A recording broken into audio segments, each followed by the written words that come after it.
Most of the time, the deity, the yidam, or the particular Buddha, what they're wearing, their color, their facial expression, their body stance, their hand gesture, how many hands they have, what they're carrying, how many legs they have, what pose, and even what they're stepping on, all of that is a symbolic message of what their practice can confer to you. For example, very quick example, if you see Manjushri's sword, what it means is that you will gain 7 types of wisdoms, and that wisdom can cut or hew through your heavy ignorance. What do we use the sword for? We use the sword to cut through something. So in Manjushri's case, he doesn't use a sword to cut anybody. Actually, he doesn't even have a sword. It's just symbolic. The sword is what is representative of his wisdom, sharp, clear, precise, and very quick, very swift. So he's like a warrior with a sword cutting through ignorance. Warrior can cut through their enemies very quick. Manjushri's sword can cut through the real enemies, one's ignorance, very quickly. So therefore, him holding that sword gives you a symbolism that he can cut through your wisdom. Similarly, his golden color, gold is a representative, or yellow-orange color. Yellow, orange, gold, he's many colors, are representative of growth, increase. Increase of what? Increase of the 7 wisdoms. So when we do Manjushri's practice, when you look at his iconography, it is representative of what his practice can confer onto you. For example, now, I did an FB post, and I'm answering it now, regarding Lama Tsongkhapa's 2 lotuses, and what is that supposed to mean to us? Well, Lama Tsongkhapa is sitting with his hands in a Dhammachakra mudra. And that Dhammachakra mudra is very important because that Dhammachakra mudra is symbolic or representative of the most important function of a Lama, of a Sangha member, or of a person who's learned Dharma. And that is turning the wheel of Dharma. So turning the wheel of Dharma or teaching the Dharma is the highest form of giving. So out of the 6 paramitas, giving is one of them. Well, giving food, giving shelter, giving clothes, giving help, giving assistance, giving nice advice, nice words is wonderful. It's good, it's necessary, and it should be done. But it's not the highest giving because those types of giving only take care of temporary problems, and the problems come back. So we give again, the problems come back. Doesn't mean we shouldn't stop. It doesn't mean we should stop giving. We should. But we should give giving in dual form. We give the normal types of giving, and also we give the highest giving, which is the Dharma. 2 ways to give the highest giving. One is by example. We practice it. We walk the talk. We do what we're supposed to do, and just by seeing us, people will be inspired to practice. And then if we talk and teach all the more, it's even more powerful. So therefore, giving Dharma, teaching Dharma comes in example and by words. So therefore, communication, words, communication. These days it can be on the internet. It can be through a keyboard. It can be through a video. It could be in person. There are many ways. All right? So therefore, teaching is the highest form of giving, the best giving, because when someone learns the Dharma, they practice it, they stop all sufferings from the core, from the actual source. So that's the highest form of giving.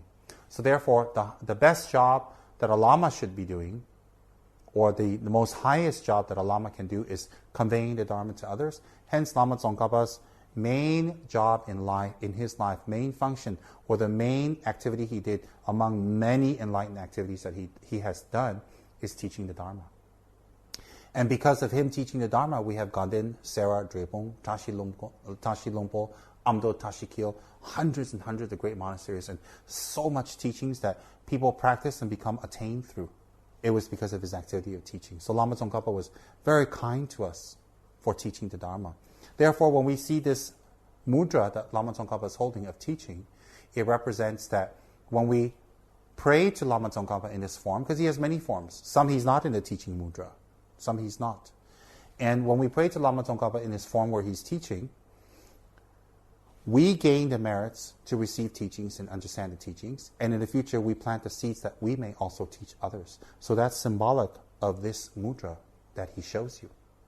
There are forms of Lama Tsongkhapa where he's in a wrathful form as a Mahasiddha, where he's holding a skull cup and he's holding a sword and he's riding on a tiger. Okay? That form of Lama Tsongkhapa is overcoming our obstacles. Inner obstacles of holding on to permanence, hence the skull cup. Our inner obstacles of ignorance, hence the sword.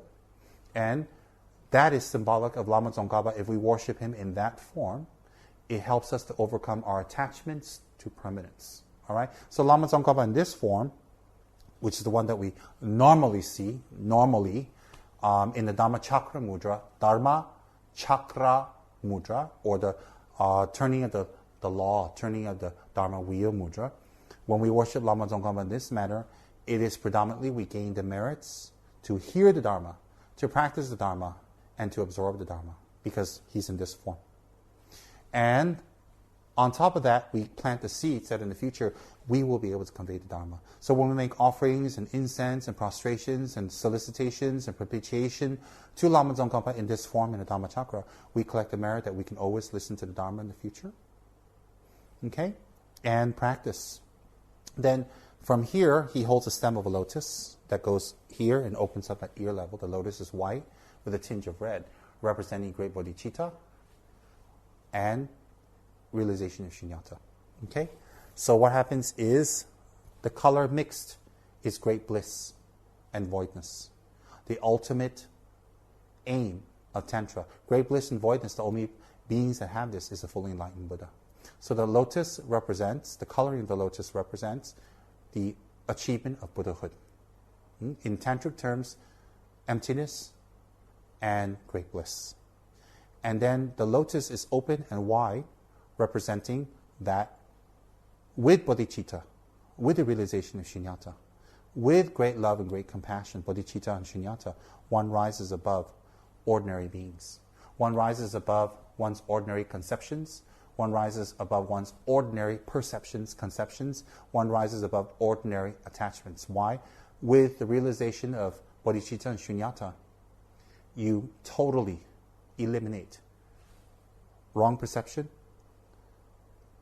distorted perception, and you avoid acting upon distortions.